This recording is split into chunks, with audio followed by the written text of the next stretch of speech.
Assalamualaikum warahmatullahi wabarakatuh.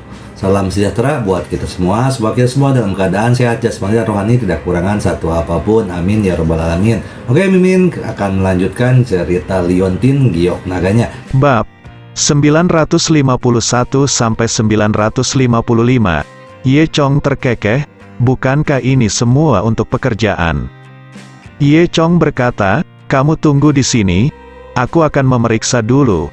Begitu kata-kata itu jatuh, teriakan seorang wanita datang dari aula. Ketika Ye Chong dan Zhu Jiayin mendengarnya, mereka tidak mengetahuinya dengan baik, dan itu adalah masalah dengan prajurit boneka. Keduanya keluar dari ruangan secara bersamaan. Xiao Hong di kamar juga mendengarnya.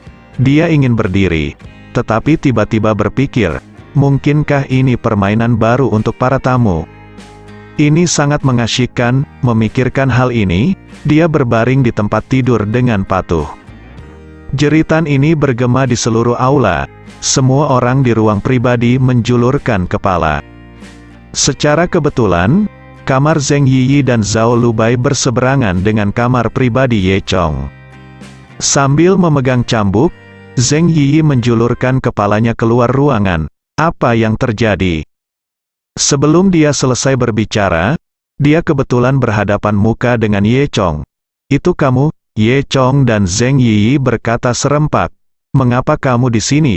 Ye Chong bertanya, dan kemudian melihat cambuk di tangan Zheng Yiyi.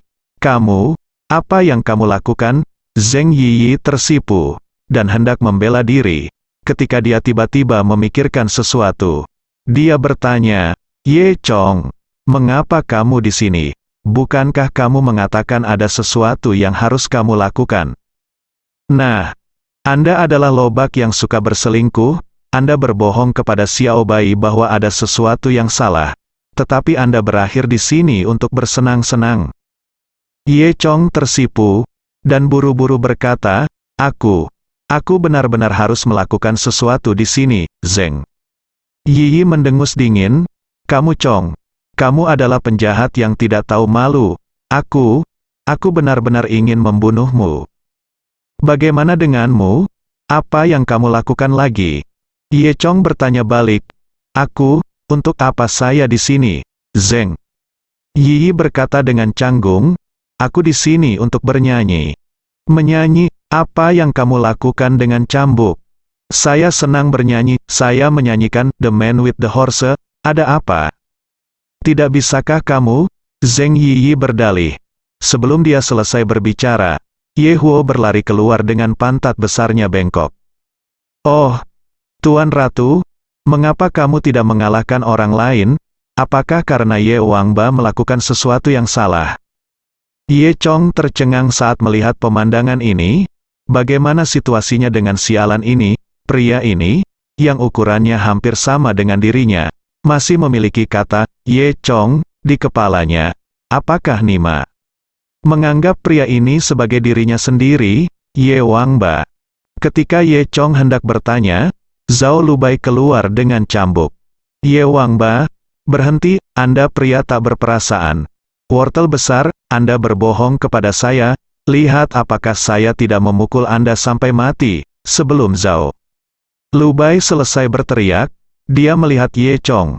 Keduanya saling memandang, dan pemandangannya sangat canggung. Untuk beberapa saat, Yakue terdiam. Pada saat ini, Zhu Jiayin keluar dari ruangan. Dia juga tercengang saat melihat pemandangan ini. Pria tampan, kalian berdua bersenang-senang, jangan tinggalkan dia sendirian di tempat tidur. Xiao Hong berteriak dengan tidak pantas. Untuk sementara, Ye Chong, Zhu Jiayin, Zheng Yiyi, dan Zhao Lubai sangat malu. Zhu Jiayin adalah orang pertama yang bereaksi, itu, Ye Chong, mari kita mulai bisnis dulu. Oh, benar, Ye Chong akhirnya sadar. Kemudian, dia berjalan menuju sumber tangisan barusan. Orang yang baru saja berteriak adalah seorang gadis yang bekerja di sini. Dia duduk lemas di depan pintu sebuah kamar pribadi. Pintu kamar pribadi terbuka, dan ada orang di sekeliling. Ye Chong mendekat, melihat ke dalam kamar pribadi, dan melihat pemandangan yang sangat berdarah. Anggota tubuh seorang gadis telah robek, dan ada seorang pria dengan wajah gila, kulitnya ungu, dan tangannya berlumuran darah. Dia menatap tubuh gadis itu dengan kejam, mencabik-cabiknya. Dia merobek wanita ini semudah kain. Seluruh tubuh gadis itu terkoyak. Bau darah yang menyengat keluar, dan banyak orang di sekitar langsung muntah. Semua orang mundur ketakutan, itu benar-benar prajurit palsu. Pada saat ini, gadis di tangan prajurit palsu itu hampir robek, dan dia tiba-tiba mengangkat matanya, tepat pada waktunya untuk melihat Ye Chong di depannya. Sambil menangis, dia bergegas menuju Ye Chong. Pseudo warrior itu sangat kekar, dan seluruh tubuhnya membengkak secara tidak wajar, seperti tank manusia, bergegas menuju Ye Chong. Kekuatan tumbukan ini tidak kalah dengan mobil. Terlebih lagi, setiap kali prajurit semu ini mengambil langkah, tanah bergetar dengan boom and boom. Beberapa detik kemudian, seniman bela diri semu itu tiba di dekat Ye Chong. Semua orang tercengang, hati-hati, teriak Zhao Lubai tanpa sadar. Ye Chong mendengus dingin, mengulurkan tangan dengan acuh tak acuh, dan menekan kepala prajurit boneka itu. Kecepatan seniman bela diri semu itu berhenti tiba-tiba, dan dia tidak bisa bergerak maju sama sekali. Setelah itu, Ye Chong menekan lengannya ke bawah, mengerahkan kekuatan di tangannya, dan dengan keras, semburan energi sejati meledak ke dalam tubuh prajurit semu. Tubuh prajurit palsu itu lemas, dan dia jatuh ke tanah dengan keras, pingsan sampai mati. Melihat Ye Chong berhasil, Zhu Jiayin buru-buru memanggil seseorang. Tidak lama kemudian, lebih dari selusin anggota staf dari saluran ketiga bergegas masuk, mengikat para prajurit semu, dan membawa mereka pergi. Manajer toko wanita gendut itu berlari dengan cepat. "Oh, kamu tidak bisa pergi. Pembunuh ini membunuh seseorang, kamu mengambil pembunuhnya, dan polisi akan datang untuk bertanya nanti. Apa yang harus kita lakukan?" Zhu Jiayin berkata, "Ini masalah Anda tidak perlu khawatir tentang itu, saya akan menjelaskannya, itu tidak ada hubungannya dengan Anda." Setelah mengatakan itu, Zhu Jiayin memerintahkan orang untuk pergi dulu. Ketika Ye Chong melewati Zhao Lubai, dia tersenyum pada Zhao Lubai dan berkata, "Xiao Bai, Anda tahu, saya benar-benar memiliki sesuatu untuk dilakukan, dan saya tidak sengaja menolak Anda." Zhao Lubai mendengus, tetapi dia juga mengerti dalam hatinya, bahwa dia telah salah paham tentang Ye Chong. Ye Chong berkata, "Bagaimana dengan ini? Aku akan menemuimu besok, oke?" Zhao Lubai mengangguk. Ye Chong melirik Zheng Yi lagi, jarang datang ke tempat seperti ini di masa depan. Wajah Zheng Yi memerah, sangat malu, dan dia berharap bisa menemukan celah di tanah dan menyelinap masuk. Ye Huo di sebelahnya, dengan kata Ye Chong terpampang di dahinya, berdiri bingung. Ye Chong tersenyum, lalu keluar untuk mengejar Zhu Jiayin. Tim Zhu Jiayin kembali ke benteng rahasia di jalur ketiga. Setelah itu, ia mulai ingin mempelajari ilmu bela diri semu ini. Para peneliti ingin mengambil 2 tabung darah darinya, tetapi kulit prajurit boneka itu sekeras baja, dan beberapa jarum tajam bengkok. Pada akhirnya, Ye Chong yang secara paksa memotong kulit prajurit semu itu, dan baru kemudian dia mendapatkan darah prajurit semu itu. Ketika dia akan melakukan pemeriksaan lebih lanjut, prajurit palsu itu tiba-tiba menjerit, dan kemudian mati karena kelelahan. Cara dia meninggal persis sama dengan orang yang meninggal sebelumnya. Zhu Jiayin dan yang lainnya juga tidak mengharapkannya. Namun, semuanya telah sampai pada titik ini. Jadi kami hanya bisa menggantungkan harapan kami pada sebotol darah itu. Penelitian akan memakan waktu, dan tidak ada yang bisa dilakukan untuk saat ini, jadi Ye Chong akan pergi dulu. Keesokan harinya, Ye Chong membuat langkah besar dan pergi ke rumah Beihan Zhao. Rumah besar keluarga Zhao dibangun di lereng gunung-gunung Suefeng. Tepat ketika Ye Chong tiba di kaki gunung, orang lain menyelinap ke gerbang leluhur keluarga Zhao. Orang ini datang dan pergi tanpa jejak, dan sama sekali tidak menarik perhatian keluarga Zhao. Saat ini, leluhur keluarga Zhao sedang duduk di dalam rumah dan membuka matanya. Kang Zansen datang ke sini secara pribadi. Itu benar-benar membuat Zhao Jiapeng saya bersinar. Anda tidak perlu berdiri di luar. Silakan masuk Kang Zansen. Suara itu berkata datar. Kemudian, pintu pondok jerami leluhur keluarga Zhao didorong terbuka. Seorang pria jangkung dan lurus masuk. Itu adalah Kang Jietian, Dewa Perang. Wajah Kang Jietian suram dan dingin, dan dia berjalan perlahan ke dalam rumah. Nenek moyang keluarga Zhao sedang duduk bersila di tempat tidur. Di samping tempat tidur, Zhao Meiting berdiri di sana dengan hormat, dengan ekspresi kusam.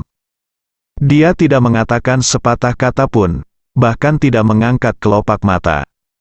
Terakhir kali, ketika bawahanmu Luo Qing datang, kami telah membuat kata-kata kami sangat jelas. Aku tidak tahu apa lagi yang harus diajarkan Kang Zansen kepada kami. Kata patriark keluarga Zhao, juga, pembunuhan baru-baru ini di Suedu pasti disebabkan oleh bocah laki-laki Luo Qing yang membawa produk percobaan, Kang Zansen. Tampaknya cairan latihan tubuhmu tidak berhasil. Meskipun telah mendorong orang ke tingkat kuning rana prajurit, tetapi efek samping dan harganya terlalu besar. Kang Jietian berkata dengan dingin, beri aku 1 bulan lagi, dan aku bisa menyempurnakan cairan latihan tubuh. Haha. Aku benar-benar tidak tahu haruskah aku mempercayaimu sekarang. Kata leluhur keluarga Zhao. God of War Kang mencibir, apa? Sekarang Suedu memiliki Ye Chong. Kamu pikir aku tidak berguna, bukan? Patriark keluarga Zhao mengerutkan bibirnya dan tidak berbicara. Di depan Kang Jietian, dia masih tidak berani lancang. Zhao Kaitai, saatnya bagimu untuk membuat pilihan. Sebaiknya kamu memberitahumu bahwa Ye Chong membunuh keluarga Kangku. Cepat atau lambat aku akan membunuh anak ini. Hanya masalah waktu saja. Tetapi saya menyarankan Anda, jangan berpikir bahwa Ye Chong hebat sebagai seniman bela diri tingkat hitam, dan reputasi saya sebagai dewa perang tidak sia-sia. Kata Kang Jietian. Patriark keluarga Zhao terdiam sesaat, memutar matanya beberapa kali, dan tiba-tiba tersenyum. Haha, apa itu dewa perang? Aku telah berada di garis depan yang sama denganmu dewa perang sejak awal.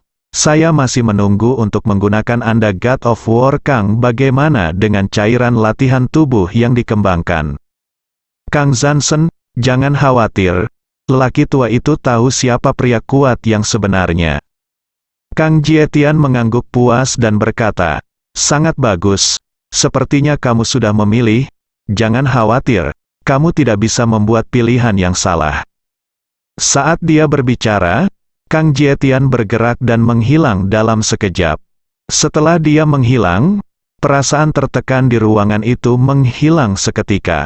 Nenek moyang keluarga Zhao diam-diam menghela nafas lega. Dia berpikir dalam hati, kekuatan Kang Jietian ini benar-benar tak terduga. Ini harus lebih kuat dari Ye Chong. Pada saat ini, Ye Chong sudah mencapai pertengahan gunung. Kepala keluarga Zhao, Zhao Chen, Zhao Qiqing, dan Zhao Qianghong, semuanya menunggunya dengan hormat di depan pintu. Sikap keluarga Zhao terhadap Ye Chong telah mengalami pembalikan 180 derajat. Terakhir kali, saat Ye Chong bertemu dengan Zhao Chen, kepala keluarga Zhao. Sikap Zhao Chen terhadapnya sangat ambigu. Oh, Tuan Ye, Anda di sini, hebat, itu benar-benar membuat keluarga Zhao kita berkembang. Silakan masuk, silakan masuk. Zhao Chen tersenyum di seluruh wajahnya. Ye Chong tersenyum dan bertanya kepada Zhao Chen, Patriark Zhao, apakah Anda masih ingat apa yang Anda katakan terakhir kali saya ingin melihat patriark keluarga Zhao Anda menyuruh saya menunggu sampai saya selamat. Sekarang saya telah selamat, bisakah saya melihat leluhur keluarga Zhao hari ini? Zhao Chen sangat ketakutan sehingga dia berkeringat dingin. Oh, Saya berdua pada saat itu, dan itu semua karena saya bingung pada saat itu, Tuan Ye.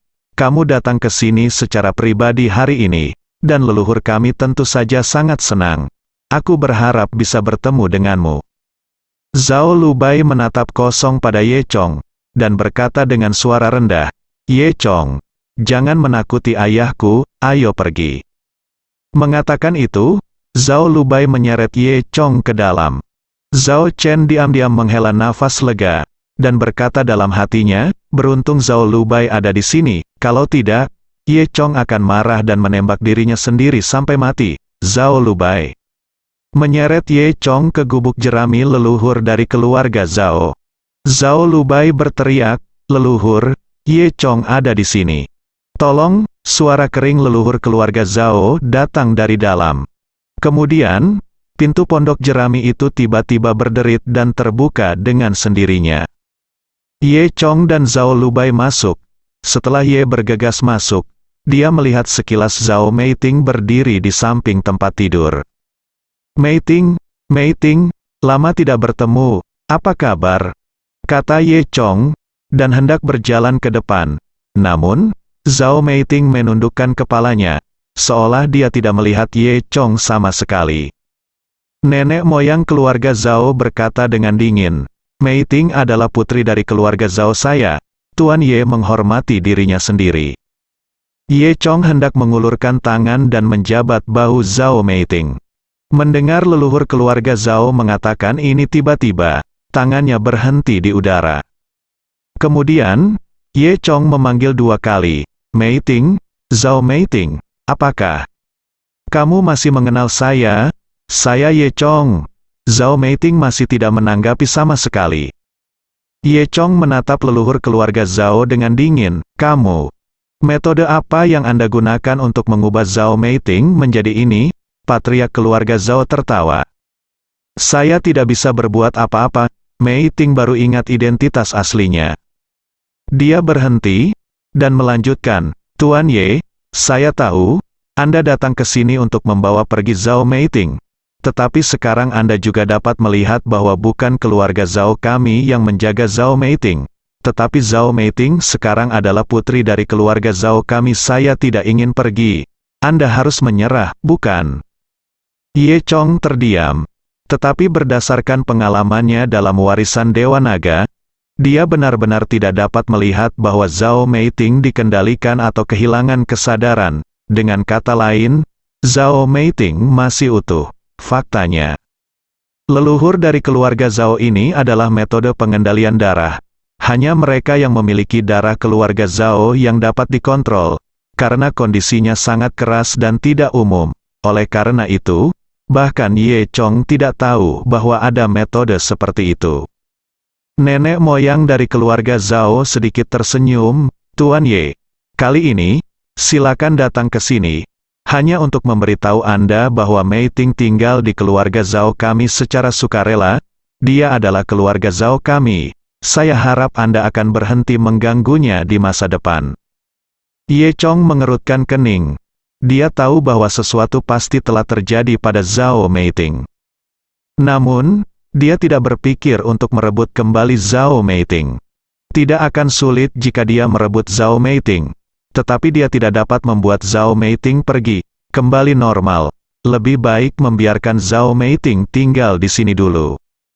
Bagaimanapun, Zhao Meiting tetap di sini, tidak ada bahaya. Zhao Lubai agak aneh. Dia berpikir bahwa patriark keluarga Zhao mengundang Ye Chong untuk berteman dengan Ye Chong. Namun, hari ini sikap leluhur jelas sangat dingin. Seolah-olah dia tidak ingin melihat Ye Chong. Ini sama sekali berbeda dengan sikap leluhur keluarga Zhao ketika dia meminta Zhao Lubai untuk mengundang Ye Chong. Zhao Lubai hendak berbicara, dan sesepuh dari keluarga Zhao, Zubai, meliriknya, "Oke, aku lelah, Xiao Bai, kamu bisa mengajak Tuan Ye keluar." Zhao Lubai tercengang. Ye Chong berkata dengan tenang, "Aku akan kembali." Mengatakan itu, Ye Chong berbalik dan pergi. Zhao Lubai tidak mengerti. Jadi dia melihat leluhur keluarga Zhao, lalu ke Zhao Meiting, lalu menoleh dan mengikuti mereka keluar. Zhao Lubai menyusul Ye Chong dan berkata, "Ye Chong, saya benar-benar minta maaf, saya tidak berharap leluhur saya memiliki sikap seperti itu. Dia mungkin sedang dalam suasana hati yang buruk. Saya akan berbicara dengannya nanti ketika dia sudah dalam suasana hati yang lebih baik." Merasakan sedikit nafas yang ditinggalkan oleh Kang Jietian. Ini disimpulkan, saya tidak tahu detailnya, tetapi jika ada bahaya di masa depan, datanglah kepada saya kapan saja, kata Ye Chong. Meskipun Zhao Lubai tidak mengerti mengapa, tetapi perasaan hangat muncul dari lubuk hatinya, wajahnya yang cantik tiba-tiba memerah, dan dia menundukkan kepalanya sebagai tanggapan. Setelah itu, Ye Chong meninggalkan keluarga Zhao. Ye Chong pergi dengan tergesa-gesa, Zhao Chen dan yang lainnya tertegun. Apa yang terjadi? Zhao Lubai menceritakan tentang sikap Ye Chong, patria keluarga Zhao. Zhao Chen dan yang lainnya bahkan lebih terkejut. Bagaimana ini bisa terjadi? Bukankah kamu mengatakan bahwa kamu ingin mengundang Ye Chong untuk menjilatnya? Zhao Qianghong bertanya. Mengapa kamu menyinggung dia lagi? Ya, aku benar-benar tidak mengerti apa yang lama nenek moyang berpikir, kata Zhao Qiqing. Zhao Chen mendengus dan berkata, apakah Anda layak memahami pemikiran leluhur tua? Secara alami, ada alasan bagi leluhur tua untuk melakukannya. Kami hanya mendengarkan nenek moyang tua memiliki rencana selama 100 tahun, apa yang Anda ketahui? Mendengarkan kata-kata Zhao Chen, dan memikirkan apa yang Ye Chong katakan padanya, Zhao Lubai berpikir keras. Zhao Lubai berpikir, Ye Chong mungkin benar, nenek moyang keluarga Zhao mungkin benar-benar berkolusi dengan orang yang kuat. Namun, Ye Chong memperingatkannya bahwa ada bahaya. Apakah ini benar atau salah? Semakin Zhao Lubai memikirkannya, semakin aneh jadinya. Namun, apakah itu orang misterius, leluhur keluarga Zhao, atau Ye Chong? Mereka terlalu jauh dari Zhao Lubai sekarang.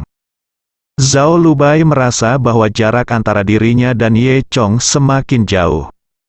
Untuk beberapa alasan, dia bahkan sedikit sedih. Di masa lalu, di depan Ye Chong, dia selalu merasa superior, berpikir bahwa dia lebih dari cukup untuk menandingi Ye Chong. Namun, sekarang dia semakin merasa bahwa dia tidak cukup baik untuk Ye Chong. Dia bahkan tidak bisa menyentuh bulu orang lain. Semakin dia memikirkannya, semakin tidak nyaman perasaan Zhao Lubai. Dia meninggalkan ruangan sendirian, mengabaikan apa yang sedang didiskusikan oleh Zhao Chen, Zhao Qiqing, dan Zhao Qianghong di sana. Zhao Lubai berjalan ke taman belakang villa, duduk di bangku batu, menatap danau di depannya dengan bingung. Pada titik tertentu, seseorang muncul di sampingnya. Zhao Lubai awalnya tidak menyadarinya. Sampai pria itu berbicara, Zhao Lubai terkejut. Suara pria itu sangat dingin. Zhao Lubai, apakah itu benar? Wanita tertua dari keluarga Zhao, Zhao Lubai terkejut, dan dengan cepat berbalik untuk melihat orang itu. Saya hanya merasa pria itu tinggi dan perkasa. Meskipun dia hanya berdiri di sana dengan tenang, dia merasakan penindasan yang tidak bisa dijelaskan. Kamu? Siapa kamu? Zhao Lubai bertanya. Nama keluarga saya Kang Jietian.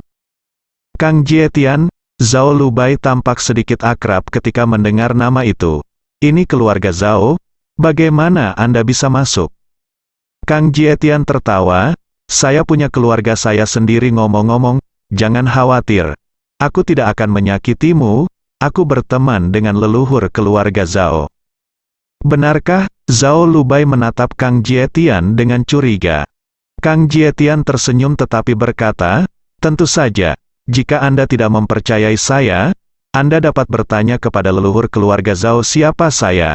Saya baru saja keluar dari kamar leluhur keluarga Zhao. Zhao Lubai adalah terkejut, dan tiba-tiba teringat pada Ye Chong dan dia kata-kata itu diucapkan. Mungkinkah Ye Chong merujuk pada tuan yang diam-diam menghubungi leluhur keluarga Zhao, merujuk pada orang ini? Memikirkan hal ini, Zhao Lubai sekali lagi memperhatikan Kang Jietian dengan cermat. Kang Jietian melanjutkan, namun, saya menyarankan Anda untuk tidak pergi ke leluhur Anda, karena jika dia tahu apa yang terjadi selanjutnya, dia pasti tidak akan setuju. Jika leluhur tidak setuju, maka saya tidak akan mendengarkannya. Hormat kami. Zhao Lubai berkata dengan hati-hati. Kang Jietian tidak terburu-buru, dan melanjutkan, mengapa kamu tidak mendengarkan apa yang ingin aku lakukan? Apa yang akan kamu lakukan? Tanya Zhao Lubai. Kang Jietian berkata, tidak apa-apa, saya hanya ingin bekerja sama dengan Anda.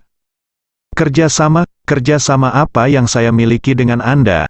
Saya mungkin juga memberitahu Anda bahwa saya dan leluhur Anda dari keluarga Zhao saat ini sedang meneliti sejenis cairan latihan tubuh. Jika penelitian ini berhasil, orang biasa dapat diubah menjadi prajurit, karena begitu banyak hal yang terjadi baru-baru ini. Zhao Lubai secara alami tahu arti dari prajurit, apa artinya. Dia memandang Kang Jietian dengan heran, apa yang kamu katakan itu benar. Kamu seharusnya sudah mendengar tentang prajurit tingkat Huang, kan? Kang Jietian bertanya. Zhao Lubai mengangguk. Awalnya dia tidak peduli dengan hal-hal ini, tetapi setelah mengenal Ye Chong, Zhao Lubai juga mulai memperhatikannya. Dia tahu bahwa prajurit tingkat Huang sangat langka, dan setiap prajurit tingkat Huang adalah penguasa satu pihak, dihormati oleh orang lain. Sama seperti Yan Gaoshan, Gu Zhenyu termasuk nenek moyang keluarga Zhao. Dan yang berlevel lebih tinggi seperti Ye Chong bahkan lebih didewakan. Oleh karena itu, sebenarnya Zhao Lubai juga mendambakan hal tersebut. Apalagi sekarang, dia merasa ada celah besar antara dirinya dan Ye Chong, dan dia memiliki keinginan untuk kekuatan di dalam hatinya. Melihat penampilan Zhao Lubai, Kang Jietian tahu bahwa Zhao Lubai sangat terobsesi dengannya. Dia tertawa kering, semua orang ingin mengejar kekuasaan, dan Anda tidak terkecuali, tidak ada yang salah dengan itu. Zhao Lubai tidak mengatakan apa-apa, faktanya, dia tidak ingin mengejar kekuasaan, dia hanya ingin bersama Ye Chongzi kesenjangan antara menjadi lebih kecil. Jika Mas Zhao bersedia, saya bisa memberi Mas Zhao cairan latihan tubuh saya, sehingga Anda bisa menjadi sekuat Ye Chong. Lanjut Kang Jietian, harus dikatakan bahwa serangan psikologis Kang Jietian sangat kuat.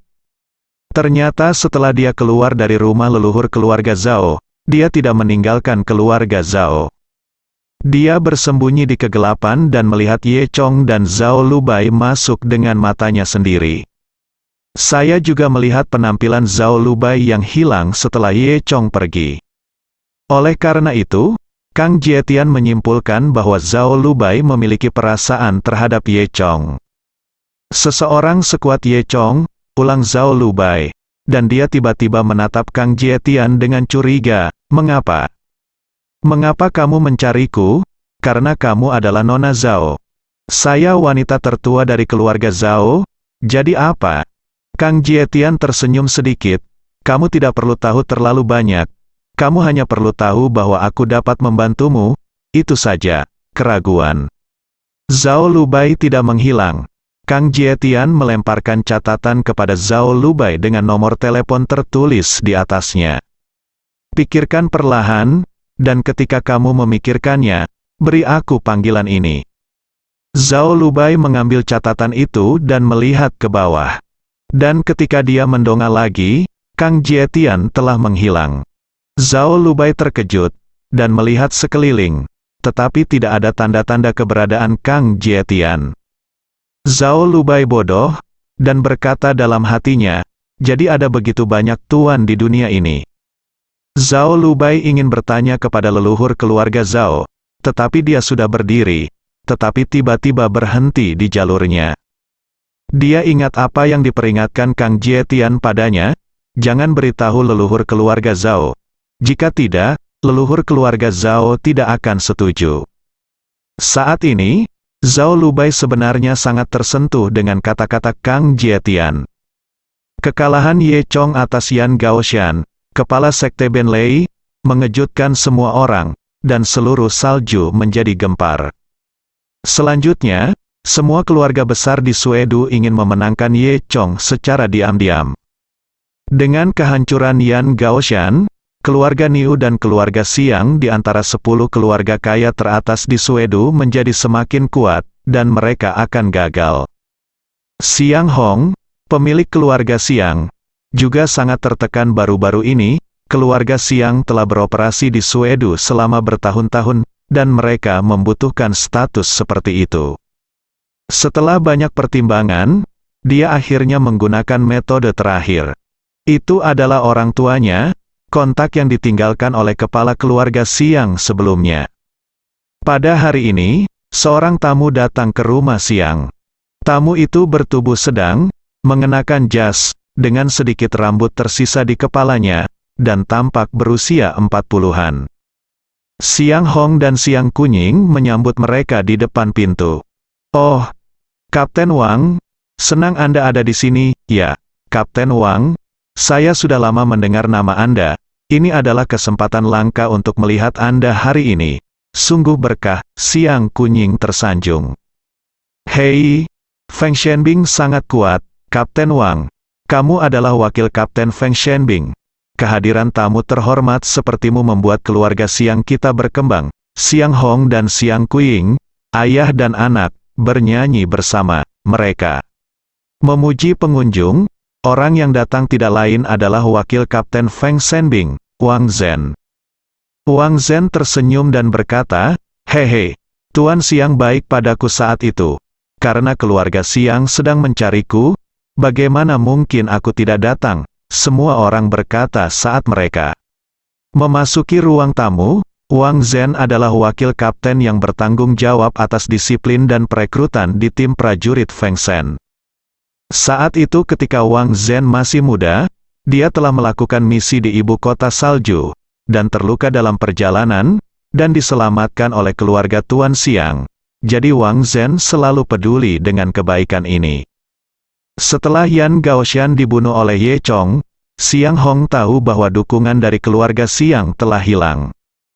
Xiang Hong ini juga orang yang menoleh dengan sangat cepat, dan langsung memikirkan Wang Zhen.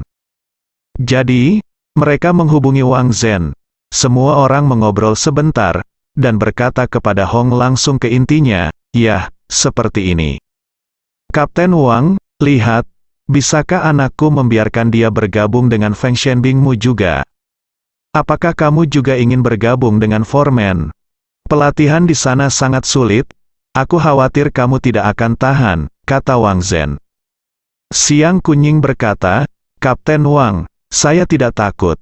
Xiang Kunying awalnya berpikir bahwa jika dia menjadi murid Yan Gaoshan, dia akan dapat naik ke puncak, tetapi dia tidak menyangka tuannya dipukuli sampai mati oleh Ye Chong sebelum dia bisa mengajarinya satu gerakan. Xiang Kunying sangat merasa bahwa Ye Chong terlalu menakutkan. Jika dia tinggal di Suedu lagi, dia mungkin dipermainkan sampai mati oleh Ye Chong. Oleh karena itu, untuk menghindari Ye Chong, Xiang Kunying lebih memilih menjadi tentara bayaran. Apalagi prajurit Feng Shen terkenal. Jika Xiang Kunying bisa menjadi prajurit Feng Shen, setidaknya keluarga Xiang bisa mempertahankannya. Oleh karena itu, Xiang Hong juga sangat mendukung dan menghabiskan seluruh kekuatannya, berharap Xiang Kunying dapat masuk ke prajurit Feng Shen. "Kapten Wang, selama anakku bisa maju ke puncak, apalagi latihan keras, tidak akan ada masalah," kata Xiang Hong sambil menyerahkan cek senilai 50 juta yuan kepada Wang Zhen. Wang Zhen mengambil cek itu dan melihatnya. Sudut mulutnya sedikit terangkat, dan dia menyimpan cek itu. "Masalah ini mudah ditangani. Lagi pula, lelaki tua itu baik padaku dan menyelamatkan hidupku. Sekarang kamu telah memintaku dari keluarga Xiang. Tentu saja aku tidak akan menghentikannya," kata Wang Zhen. "Selamat untuk Kunying dan putranya," Wang Zhen berkata. "Dalam waktu 3 hari, sudah waktunya bagi Feng Shenbing kami untuk merekrut anggota baru. Anda bisa mengikuti saya." Terima kasih, Kapten Wang, terima kasih, Kapten Wang." Pada saat ini, Siang Kunying berkata tanpa khawatir. Tapi, Kapten Wang, bisakah saya benar-benar dipilih karena kekuatan saya? Wang Zhen terkekeh. Siapa saya? Tentara bayaran ini umumnya pemberani dan bodoh. Dan mereka biasanya malas siapa yang tidak punya masalah. Sebagian besar orang memiliki beberapa trik di tangan Wang Zhen. Oleh karena itu, ketika Wang Zhen mengucapkan sepatah kata pun dalam tim, setiap orang harus menunjukkan wajah. Dia berkata dengan bangga, "Jangan khawatir, ini hanya masalah saya mengucapkan sepatah kata untuk membiarkan Anda memasuki perbatasan." Ayah dan anak dari keluarga Siang sangat gembira dan berterima kasih lagi. Karena aku tidak punya hal lain untuk dilakukan, aku akan kembali. Aku menyelinap keluar kali ini, kata Wang Zhen. Ternyata Wang Zhen datang ke sini bersama Zhou Budong. Namun, Wang Zhen tidak pergi ke Yu Jingsan, dia tidak tertarik dengan pertarungan ini. Di sisi lain, Zhou Budong memanggil Ye Chong. "Hei, ini Miracle Ye kan? Ini aku, Zhou Budong. Apakah ada yang salah, Miss Selaneus Ye? Bukankah kamu mengatakan bahwa kamu bisa menjadi instruktur saya? Bukankah kita melakukannya secepat mungkin? Sudah terlambat, aku akan mengirim seseorang untuk menjemputmu dalam 2 hari. Silakan pergi ke markas pelatihan kami dan berikan beberapa saran kepada para bajingan Korps Fengxian kami." Ye Chong tersenyum kecut, dan berkata dalam hatinya, "Apakah kamu terburu-buru?" Zhou Butong melanjutkan, "Dr. Ye, Anda tidak tahu. Untuk memudahkan Anda menjadi instruktur, kami secara khusus membeli sebuah pulau kecil di mulut Suedu untuk kamp pelatihan ini, dan sekarang telah dibangun menjadi sebuah pulau kecil, basis pelatihan. Setelah 3 hari, dapat digunakan." Ye Chong tercengang. Dia tidak menyangka Zhou Budong akan menggunakan tangan sebesar itu. Sepertinya dia benar-benar kaya. Jika Ye Chong tidak setuju, aku khawatir Zhou Butong akan datang sendiri, berlutut di depan Ye Chong dan memohon agar Ye Chong setuju. Ye Chong tidak punya pilihan selain untuk dia tersenyum. "Oke, setelah 3 hari itu, kamu hanya perlu mengirim seseorang untuk menjemputku." Dalam keputusasaan, Ye Chong juga merasa sangat terkejut. Dia tidak menyangka Zhou Budong, atau Feng Shenbing, memiliki kemampuan seperti itu untuk membeli pulau kecil di Suedu dalam waktu sesingkat itu. Dalam beberapa hari, itu menjadi pelatihan pangkalan. Zhou Budong sangat gembira dan berkata, "Terima kasih, Dr. Ye. Tapi Dr. Ye, 3 hari kemudian, saya ada pertemuan yang sangat penting. Saya harus pergi ke ibu kota. Saya tidak bisa menjemput Anda secara langsung. Saya akan mengirim 2 orang yang cakap untuk menjemput Anda. Bagaimana menurutmu?" Ye Chong mengangguk dan berkata, "Tidak masalah. Oke, Dokter Ajaib Ye, saya akan menunggu kedatangan Anda." Zhou Budong menutup telepon saat berbicara. Ye Chong geli, Zhou Budong terlalu cemas minggu ini. Zhou Butong menutup telepon, dan dia melihat orang-orang di sekitarnya. Di mana lelaki tua itu? Wang Zhen, apa yang dia lakukan lagi?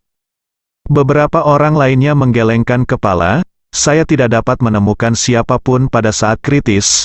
Benda tua ini, Zhou Butong berkata. Dia melihat kedua tentara kekar di sebelahnya dan berkata, "Jagal, Bake, kalian berdua akan menjemput Dr. Ye ketika saatnya tiba. Aku akan mengirimkan alamatnya ke ponselmu nanti. Ingat, dia harus menghormati Dr. Ajaib Ye." Keduanya mengangguk. "Werewolf, pergi dan dapatkan Wang Zhen kembali.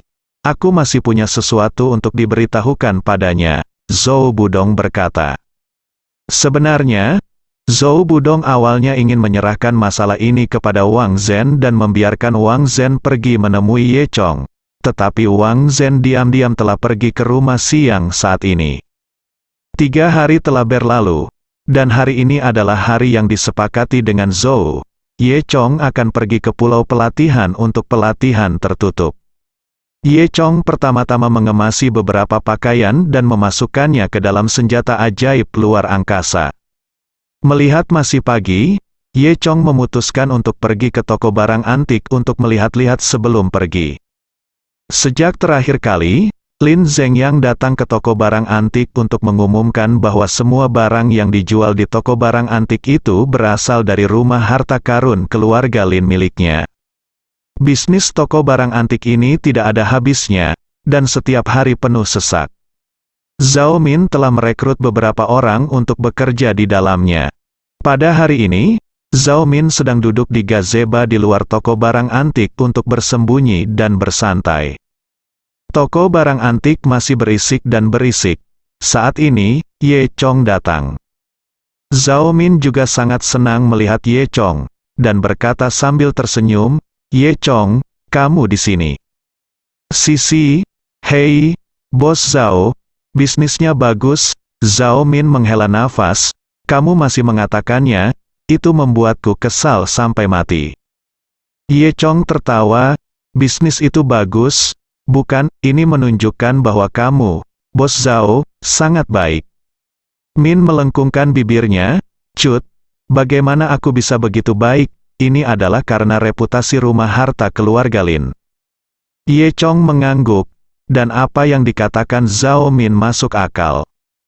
Zhao Min melanjutkan dengan mengatakan, "Sekarang, bisnis berjalan dengan baik, bahkan lebih baik daripada ketika saya berada di keluarga Zhao."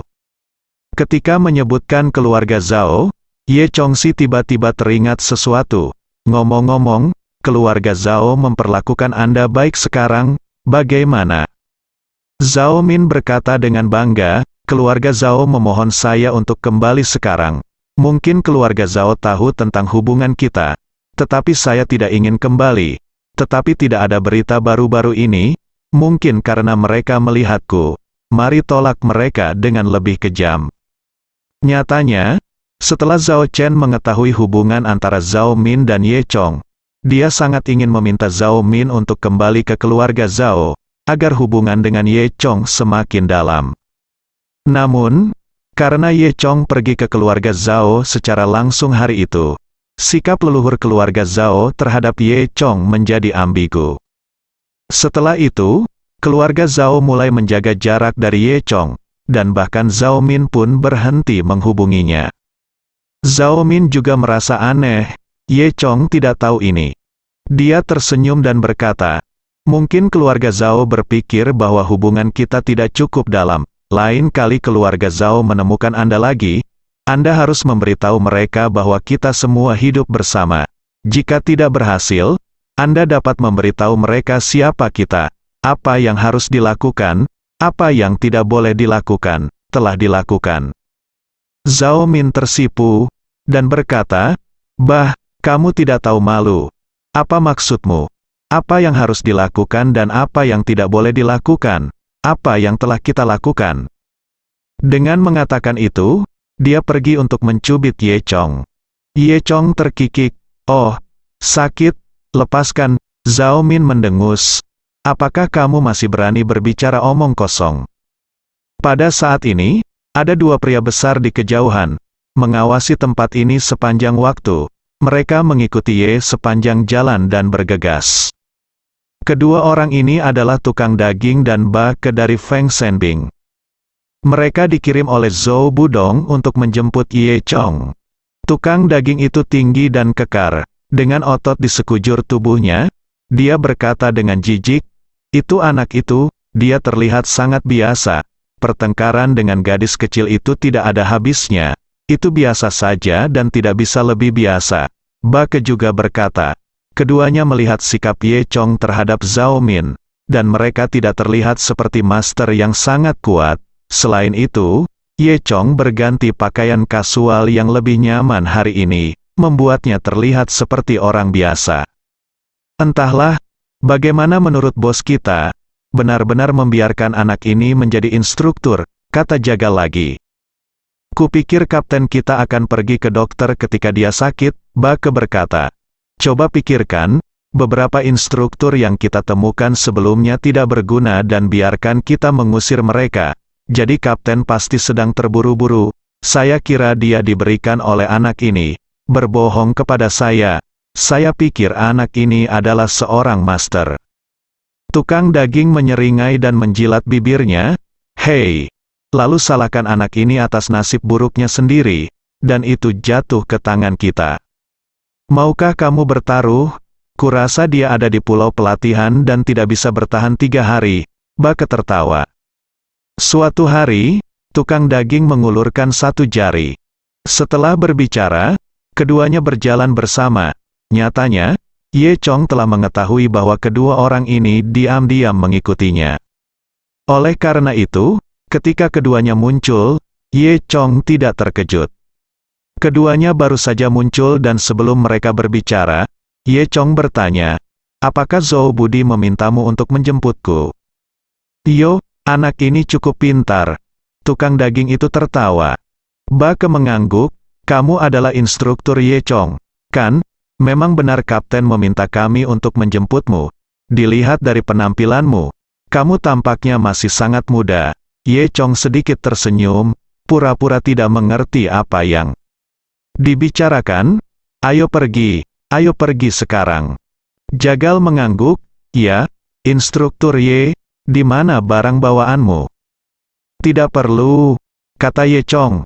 "Oh, tidak ada barang bawaan?" tanya si tukang daging.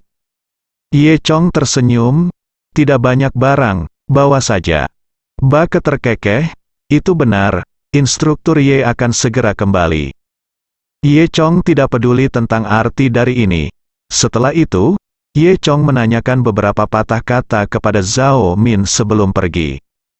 Ketiganya meninggalkan toko barang antik. Jagal dan Bake mengantar Ye Chong jauh ke utara. Setelah berkendara sekitar setengah jam, kami tiba di perkebunan golf di utara Swedu. Saat ini, matahari bersinar cerah. Begitu Anda memasuki rumah golf, Anda bisa melihat area hijau yang luas, rerumputan hijau subur dan hijau, dan matahari menyinari rerumputan, hangat dan ramah. Di kejauhan, ada beberapa bukit yang terlihat samar-samar, dan langit di sekitarnya terlihat cerah.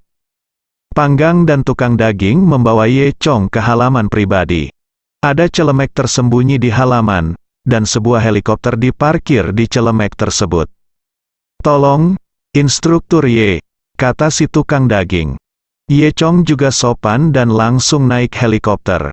Di dalam kabin helikopter, sudah ada satu orang yang duduk. Melihat Ye Chong masuk, pria itu terkejut sesaat. Dia tidak menyangka bahwa yang disebut instruktur baru yang ditemukan Zhou Budong masih sangat muda. Dia menyentuh pelipisnya dengan tangan kirinya, lalu menjentikkan kedua jarinya ke arah Ye Chong. "Halo, saya operator pesawat Feng Shenbing, dan nama saya Hao Keye." Ye Chong sedikit mengangguk, dan kemudian menemukan tempat duduk untuk duduk. Setelah Bake dan Jagal duduk, suara baling-baling pesawat Rejan terdengar. Kemudian, seluruh pesawat lepas landas dan terbang menuju selatan Swedu. Ye Chong melihat keluar jendela, dan melihat bahwa seluruh salju semakin kecil dan semakin kecil sampai menjadi teka-teki gambar kecil. Setelah pesawat terbang ke selatan selama sekitar setengah jam, pesawat itu sudah mencapai permukaan Sungai Songshui. Sungai Songshui adalah sungai terbesar yang mengalir melalui Swedu. Sungai berkelok-kelok ribuan mil, dan banyak orang dari Beihan telah dibesarkan di kedua sisi sungai. Lebih jauh ke selatan, orang-orang di kedua sisi sungai Songshui menjadi semakin berkurang populasinya, hingga kemudian, kedua sisi berubah menjadi hutan perawan dengan sedikit orang. Sungai juga menjadi lebar dan deras. Saat ini, pesawat sudah mulai mendarat dengan lambat. Dari ketinggian, samar-samar Anda bisa melihat sebuah pulau kecil yang mengapung sendirian di sungai. Pada saat ini, pengeras suara di dalam pesawat terdengar, "Hei, Bake, Hao Keye, Butcher, kenapa kalian bertiga sangat lambat bersambung?"